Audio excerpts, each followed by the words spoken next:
Iba po ho yung parang nanggaling yung sa akin. Iba po ho yung parang nanggaling yung sa akin.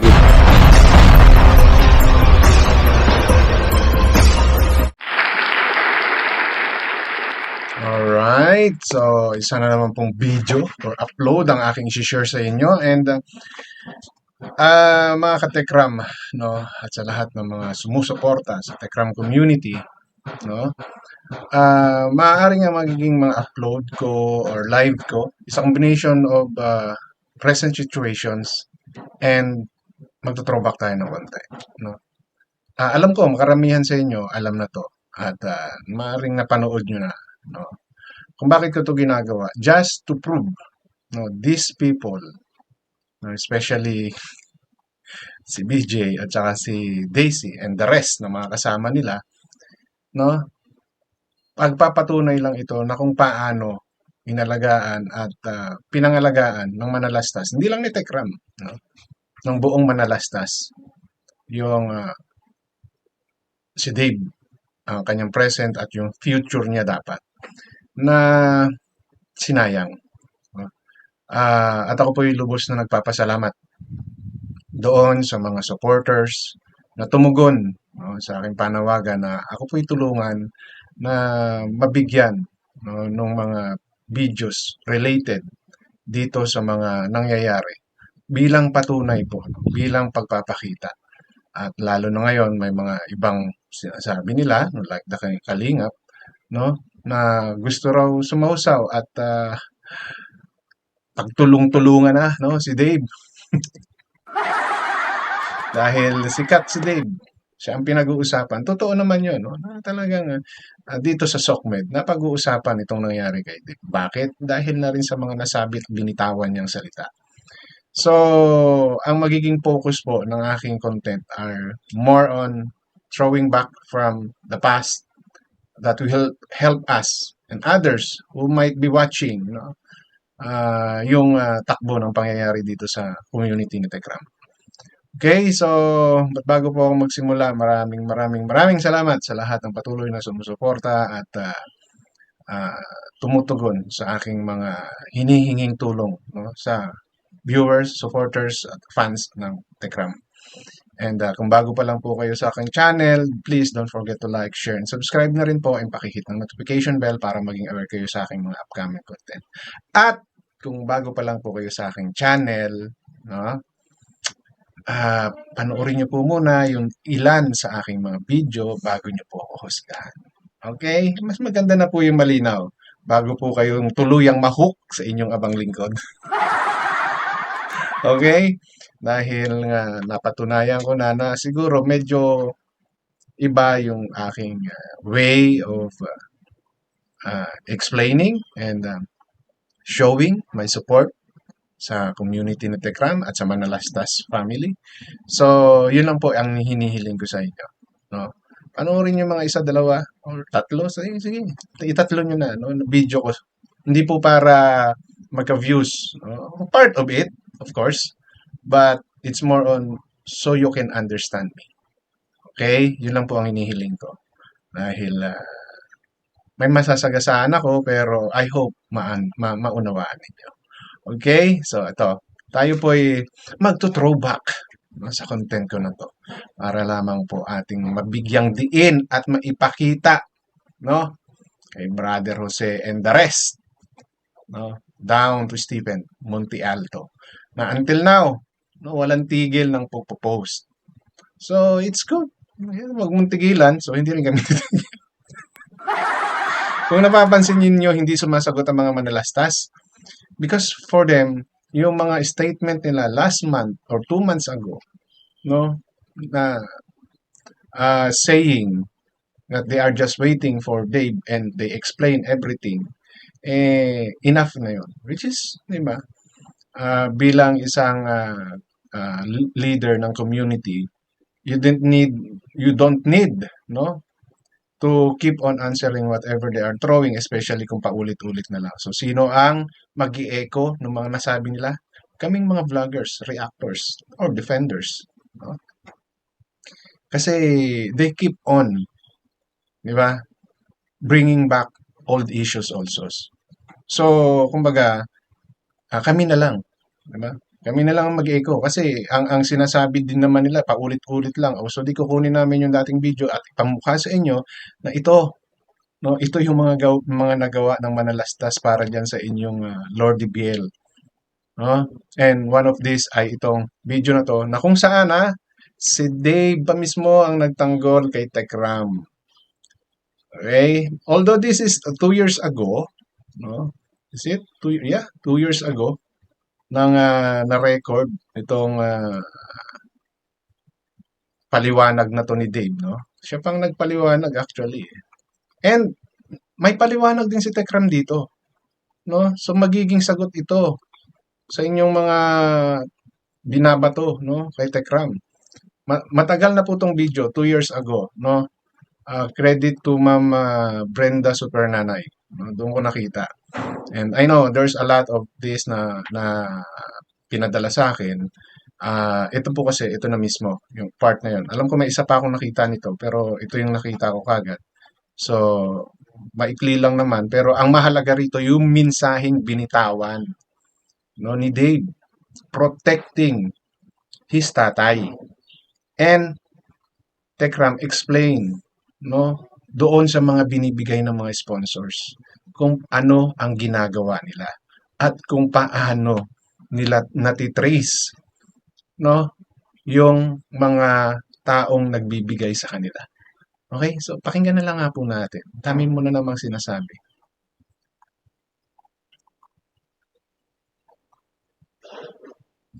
Dito.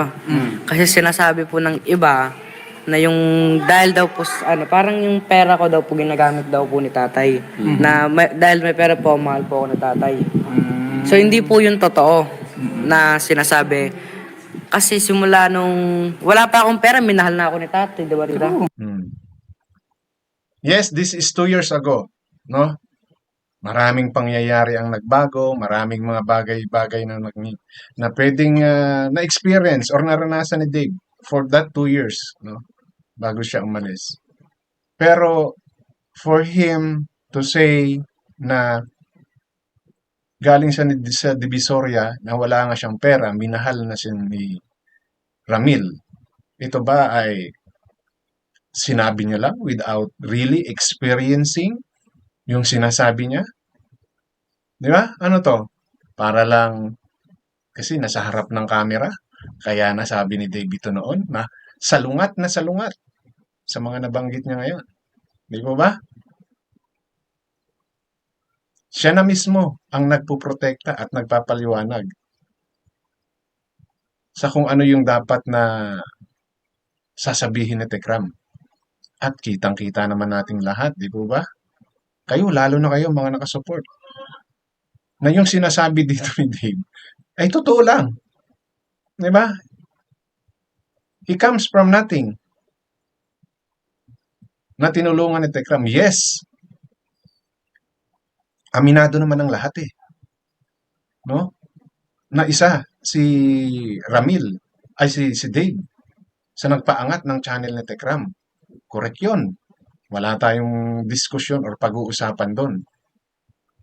Pero, kung iisipin ninyo, yung naitulong, sabihin na natin, ni Dave, dito sa channel ni Tekram, ay napakaliit na bagay po. Unang-una, kung hindi ba si Tekram or ibang vloggers ang nakakita kay Dave, tatamasain kaya ni Dave yung tinamasa niya for 5 years kay Tekram? No? Lagi niyong sinasabi o pinagpipilitan ng mga taong nakapaligid kay Dave na kung hindi dahil kay Dave, hindi makikilala si Tekram. Sige, ibigay natin yung ganong sitwasyon. Yun yung gusto ninyo eh. Di ba? Pero hindi niyo po ba naisip sa loob ng 5 taon kung ano yung naging kapalit nun? Oo, nanggaling lahat yan sa sponsor.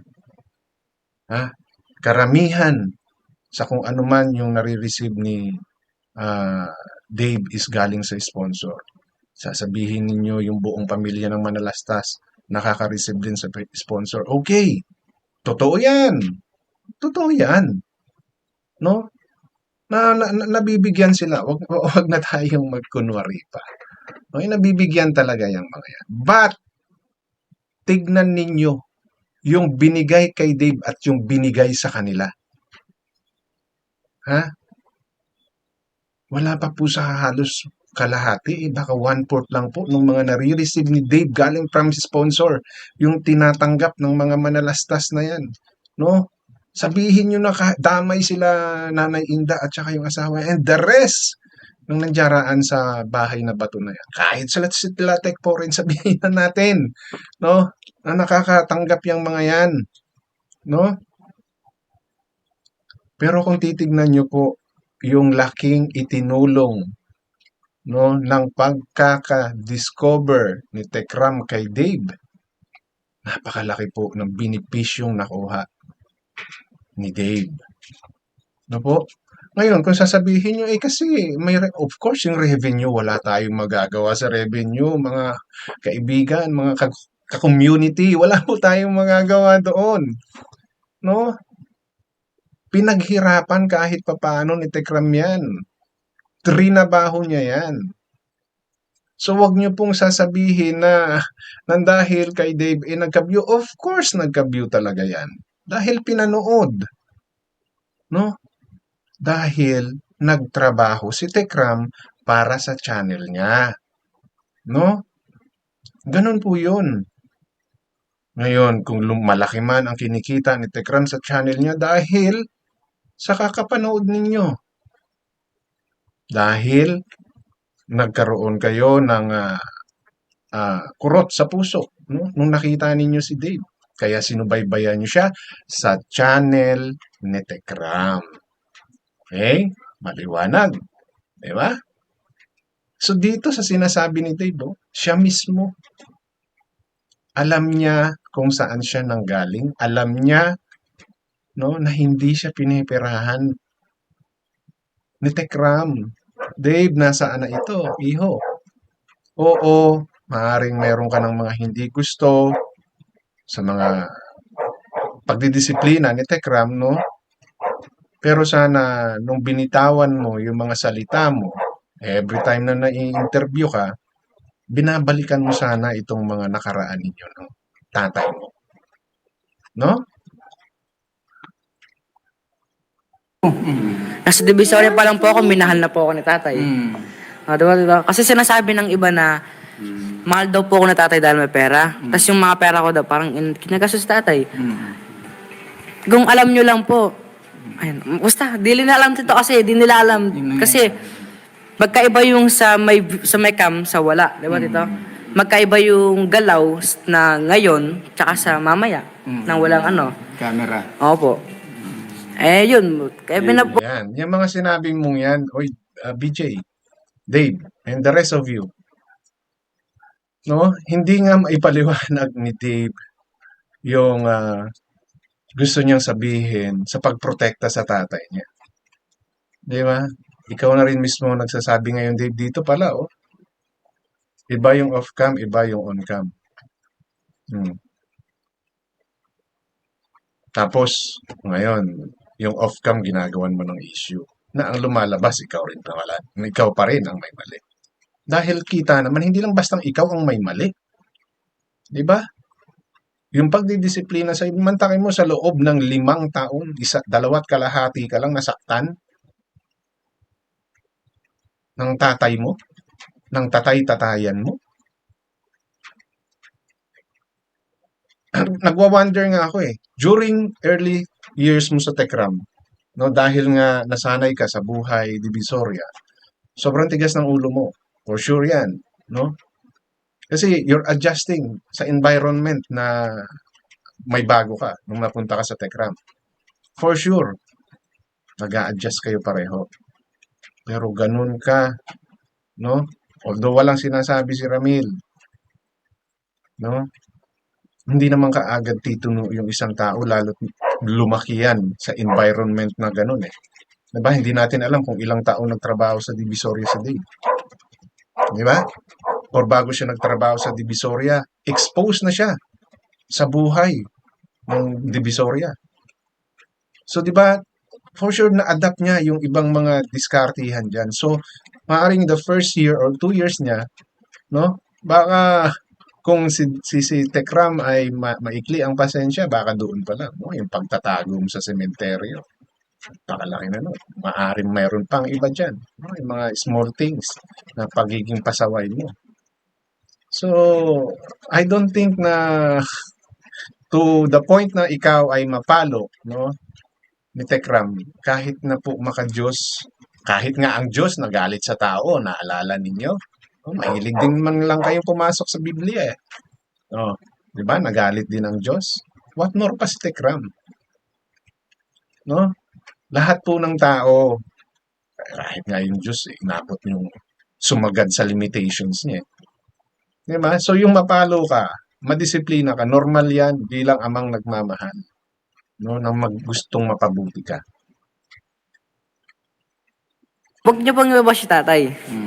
Meron kasing ako sana kung parang gusto bumagsak na luha ko. Pero, hindi kasi lang, maging maingat tayo. Oh, ito, pakinggan nyo naman, no? Yung sinasabi ni Tekram, kung paano niya iniingatan yung binibigay ng mga sponsor. Kasi higit naman pong nakakaalam ang ating panganay ni Kuya Luis.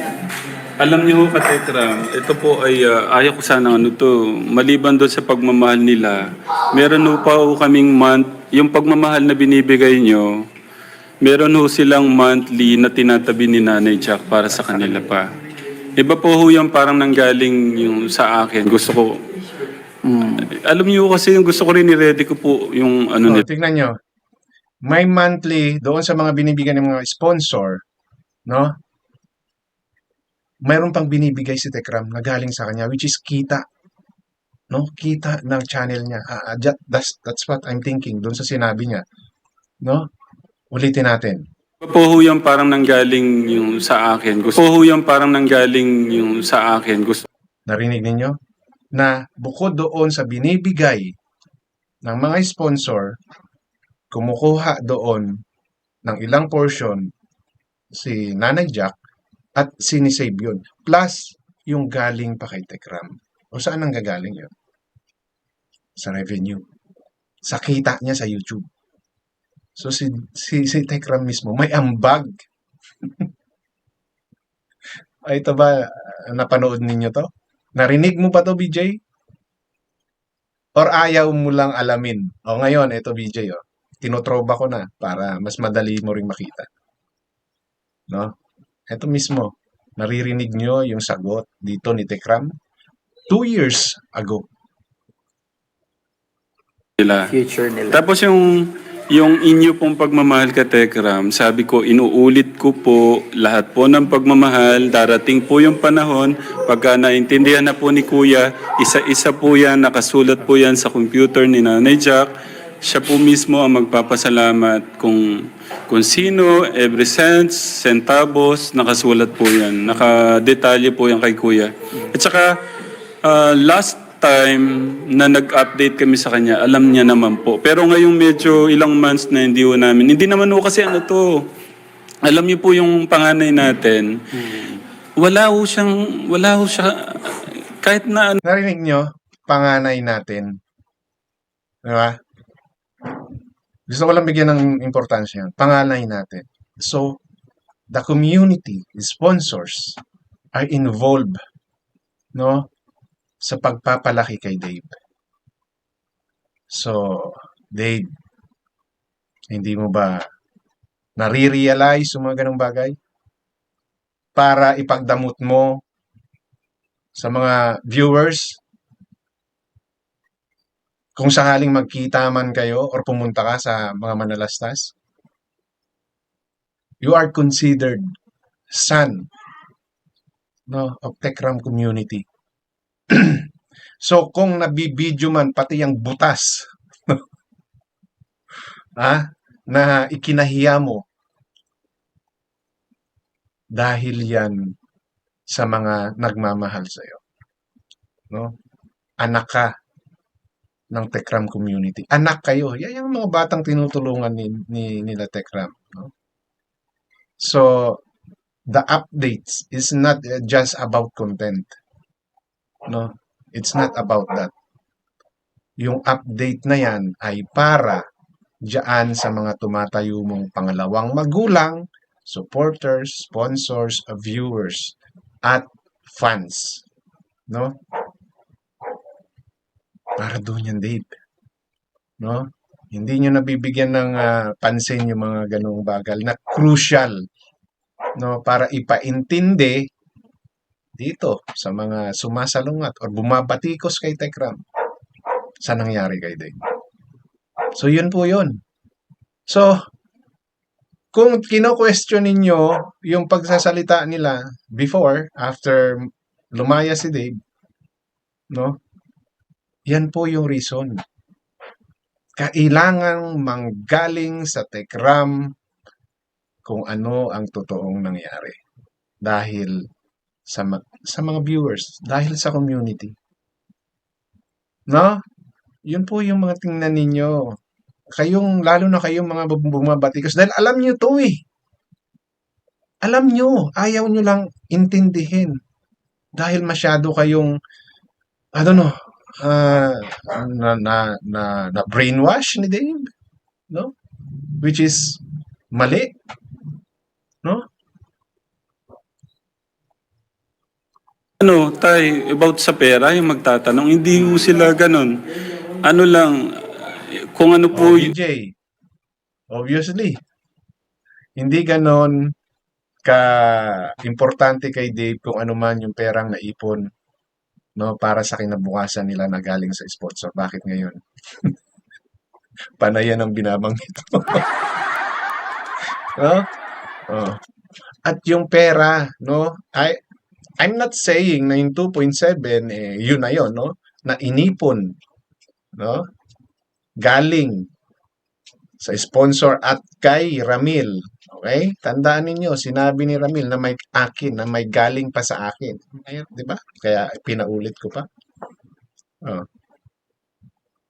So, kung yung 2.7 na yung niyayaw ninyo or yung 3 million, ha? May parte dyan si Tekram eh. May parte si Tekram. Bukod pa yung pagpapatira at pagpapakain kay Dave dyan sa bahay na yan, ha? Oh. So, wag niyong habulin yung 2.7 ng buo. Masyado niyong pinupukusan yung 2.7. Hindi niyo nga alam kung yung 2.7 na yan, ilang taon binuno yan para maipon. Okay? kung ano po yung pinanood nyo dati, yung hiling lang po niya talaga, pamilya. Pero bilang kami, siyempre, hindi pa niya, wala pa siyang ano doon, kami nagre-ready po sa kanyang kinabukasan. As guardian. Sana nagigets nyo to, BJ, and the rest of you, and even you, Stephen. Sir Stephen. For sure, alam mo to. Kung di mo man alam, ito yung mga ginagawa ni Tekram para dyan sa batang ginudyos nyo na ata. Sorry for the words. No? Masyado nyong nilagay sa pedestal. Ito. Ayan. Ang linaw ng mga paliwanag ni Tekram dito. As tatay, nanay, kung ang hirap po i-explain pero kulang na nga lang po talaga ka Tekram, lumabas po siya kay Nanay Jack. Kulang na lang lumabas kay Nanay Jack. So, ganon yung pagpapahalagang binigay ni Ramil or ng manalastas kay Dave. Ngayon, kukwestiyonin ninyo siguro na, yun naman pala eh. Bakit ngayon sinisiraan na? Bakit yung 5 taon na pag-aalaga nila, isinisira nila na puro magaganda yung sinasabi kay Dave? Tapos ngayong umalis si Dave, lahat ng mga pangit ni Dave nilalabas na. No. Alam niyo po, ilang beses ko nang ulit-ulit na sinabi to. No. Sa yun yung mangyari na makaringgan ninyo. Kasi yun po talaga kasi yung pinakamasakit na ginawa ni Dave. Sabihin na siya ay for content lang. Kahit kanino nyo pong magulang sabihin yan. Kahit kaninong magulang nyo po, ikwento yung kwentong ito. No? Kung may mga lapses man sa kapag didisiplina si Ramil or the Manalastas family, for him to accuse Ramil na siya lang ay kinuha para sa content, napakasakit po yun. No? Napakasakit po nun. So ngayon, kung nasasabi man ng mga tekram yan, yung mga, ngayong, yung mga dating nasabi nila sa live nila, no? Pagpapakita lang po yun kung paano nila inunawa, inintindi, no? Kung ano klase si Dave. Yun po yun. Hindi po yan paninira ngayon. Na-prostrate sila, no? Na, alam nyo yung, na nanghinayang na sila ngayon sa taon, sa aruga, sa totoong pagmamahal at concern na pinakita nila kay Dave, ganun ang sasabihin mo? Ganun mo i-describe yung 5 taon na in-spend sa'yo para bigyan ka ng magandang kinabukasan, para planuhin yung future mo? Ganun mo i-describe ngayon? So wag niyo pong paulit-ulitin o wag mong paulit-ulitin, BJ or kung sino man sa inyo, na ano yung totoo. Yung 5 years o yung ngayong sinasabi nila. Pareho pong totoo yan. No? Na ngayon, pinapakita lang nila, no, kung ano yung pamamaraan na ginawa nila para mapatino yang nasa inyong yan ngayon. No? All the efforts na kahit hindi na labag na sa kalooban, no, ni Tekram, ginagawa niya just to make him happy, no? Kung ano po yung nabanggit ko, yun po isusunod kong i-content. No? Kayo hindi niyo mailagay sa katayuan nila Ramil, kayong mga nandiyaraan sa side niya, bakit hindi niyo po mailagay yung lugar ninyo, no, sa lugar ni Ramil? Na after all ng pagbibigay ninyo ng mga ganitong pagmamahal, pag-uunawa, ito pa yung ginante. Di po ba? So, ilan lang po to, no? Sa mga maaaring aking i-throwback. No? Okay? Hindi po para balikan yung nakaraan. Okay? Ebidensya po to. No? Resibo, ika nga. No? Katulad ng sinasabi ko, yes, this is 2 years ago. So, kailan ba umalis si Dave? So, sabihin mo na, magti 3 years na. So, with that span of years, maaaring may mga nagbago. Diba? Totoo yun. Dahil lumalaki si Dave, lumalawak yung kanyang nakakasalamuha, diba? Mas nag-o-open yung society, no? So, maaari kaya may mga changes sa naging asal niya. Pero dito nyo po makikita kung paano siya pilit hinuhubog, no? At binabago sa kung ano man yung nakaraan niya. At kung paano minomold yung future niya, no? Ayan, nandirito, oh. Every sense, no? May record si Nanay Jack sa pumapasok na pera para kay Dave. So, pumunta ka lang, Dave. Makikita mo yon. Di ba? Kung ako sa'yo, pumunta ka. Kasi may ganun palang sinabi si Tekram 2 years ago. Doon, hanapin mo yung records na yon. Kung talagang gusto nyong butasan ang Manalastas. Di ba? Ano, on the record. Ito yung sinasabi ko sa inyo. Kaya kung ako sa inyo, kayo mga naghahamon na makikipagkita na walang video, talo kayo doon. No? Talo kayo doon. Kaya kung gusto nyong butasan ng Manalastas, i-video ninyo. No? Kasi sila, ito, may mga pruweba sila. Oh. No? May mga pruweba sila. Sa kung paano ka trinato. Kayo mismo mga nandiyaraan na kasama niya. Ito, pruweba. Alam nyo to. O kung hindi nyo man alam, ito, nalalaman nyo na. Diba? So, with this video, sa sinabi ni Tekram, may listahan. All accounted yung pera ninyo. Pero syempre, di ba? Kung hahabulin nyo talaga yung pera, ayan. Magkwentahan kayo. No? So, may ibabawas din pala si Tekram. diyan sa sinasabi ninyong pera ni Dave. So, ito yung mga gusto ko, no? Napatunay. Okay? Kaya hindi mahirap idepensa ang manalastas eh. Hindi mahirap idepensa ang mga manalastas. Kasi may katibayan sila. No? May katibayan. Patunay na kung paano nila inaruga. So, yung frustration ni Tech Porel, no?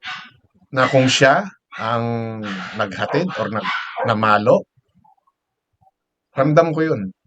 No? Yung frustrations na yun. Kasi nga, tingnan nyo naman. Ilan pa lang to, no? Sa tinotroba ko. Marami pa to dahil maraming nag-send sa akin. No? So maraming salamat po talaga sa inyo doon sa mga tumugon sa aking panawagan na ako po ay tulungan, no? Na ipakita ninyo sa akin yung mga bagay na pwedeng isampal natin. No? Diyan sa mga bumabatikos kay Tekram at sa Manalastas.